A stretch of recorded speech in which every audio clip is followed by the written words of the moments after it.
Hello and welcome to one and all. You are now about to watch a moment in time of Man Cave Poetry Days, Poetry of Life, readings from the Man Cave.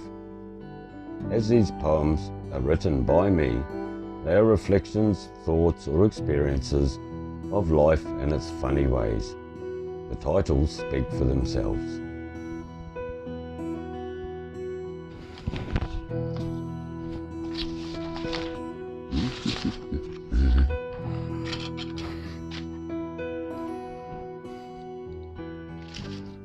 Hello again. It's the time of the week on a Sunday. Well, it's been a long week, but I've got something to tell you. Next week will be the weekend of the 20th will be a weekend to watch something different. We're going to put some bloopers on for our 30th episode. It's a milestone for us. So watch this Saturday the 20th before my Sunday, and you'll see a few bloopers come out of our fun nights. That should be interesting. Yeah, Mrs. Producer won't tell me what they're going to be, so you'll be the first to see them, probably the same as me. And I've had some poems published. I managed to enter a few contests, and I've had 5 of my poems published in Canada, North America and European poetry journals and publications. So first one in the family in print, onwards and upwards. So we've got a good mix of ones tonight. I had a bit of a weird weekend a while ago and wrote a few horror ones. So I'll give you 3 sort of different to the norm ones. The first one tonight will be Old Mr. Right. The second one tonight I will read will be Don't Freak. And the third one will be Froze. So get something strong for these ones. Sit back and let me begin. Right. It was a cold, wet winter's night. A night where we get tales from. This night was no exception.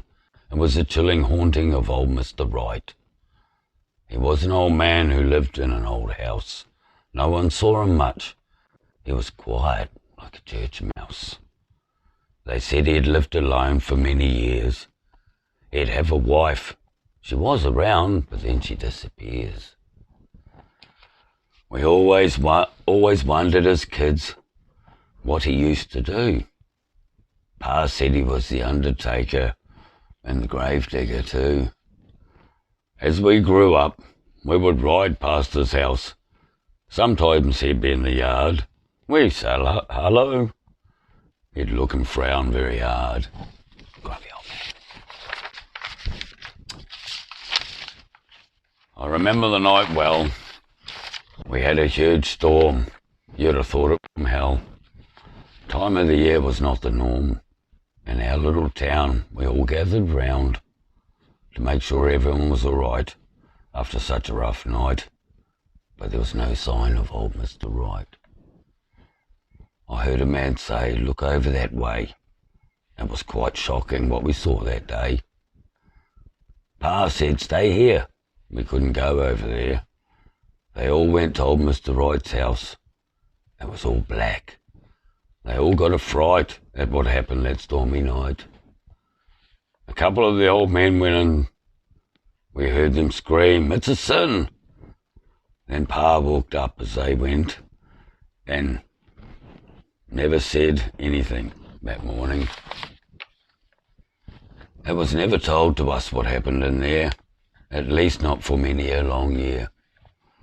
The day came before Pa passed away. He told us what happened and what they found on that day. He said that inside the house was as black as the outside. It was not burnt at all, from what we learnt. But the scary thing was, they were both there. Was but 2 piles of bones that were as white as snow. What happened? Where did they go? Pa said he wasn't a nice man, and on that night, the devil had come all right. He'd sucked out their soul and stripped their bones bare. No one had seen such a thing before, and still didn't know of what happened on that night, of the horrible end of old Mr. Right. What do you think of that? I like a scary story. Right. This is not a scary story, but it's another good one. It's called Don't Freak. Evil has no disguise. We see the lies in their eyes. Watch as they run back to the hole from where they come. I've never been led to believe the lies been told to me. Will we ever see a right way to again see harmony? The narrative's getting old where the lies were told. Man has given in to temptation. It's the fall of our nation and will lead to damnation. We can undo it and begin. Don't say you have no sin. Must not kid yourself. You'll be in a jar on a shelf. So get a grip, leave your false trip. Stand tall and proud, say it loud. I will not be pushed down by the tyranny. No matter how big or small, you can fight it once more. So don't just sit there, take note, be aware. You'll never need to make a stand. And have a good plan to protect the family. Heed the warning. A new day will be dawning. We are going to see the world change radically. Let's hope you'll be up for it. No need to freak out. Whatever happens will be. In the end, we can fight for it, but we can't change destiny. That's a twisty one, that one. Hey, bloody paper. Sorry. Right, the last one tonight is called Froze. This is a bit of a weird twist at the end of this, so you listen to this one. It was late one night, around midnight. Something doesn't feel right. Is something coming soon? On this dark night of a black moon. I was walking back home alone. Confusion on my mind. Didn't see what came from behind. Freaked the hell out of me. Then into a big tree. I stopped to think. That was if it wasn't that tree. Do I run fast to get past? Or walk casual and slow, like I didn't know? So I thought I would go slow instead of run, as it could make it fun to catch me. Whatever was in the tree, off I would go, walking slow, like I didn't know. My heart was racing. I started faster pacing. Then all of a sudden I heard a loud noise. Out of the tree as fast as can be. Came flying at me. I froze as a moorpork flew past my nose. What a crazy thing. My imagining. All I wanted to do was to catch bugs and follow me. As I had a head torch on too. I often have a laugh of that scary night with me, a moorpork, and a tree. That was good.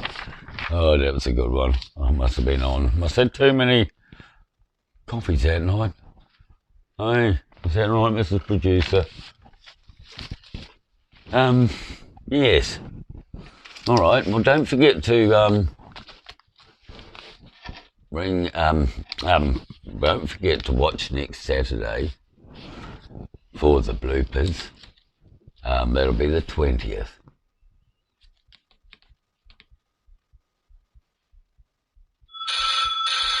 I was going to say something else, but Mrs. Producer just interrupted my train of thought. I better get that. Hello, Mrs. Producer. How are you? A bit slow tonight, aren't you? Oh, well. We'll get past it. That's one for me. All right, I'll hang up then. Yes, okay. And caught her out tonight. All right. I've had to keep you long enough. I think I'm a bit parched. Oh, Mr. Moss just... Oh, geez, here he comes. My other mate's hanging around here somewhere. Oh, there he is. He might be looking for the moss too. All right. That's it from me. It's good night from Man Cave. And have a moth and be free.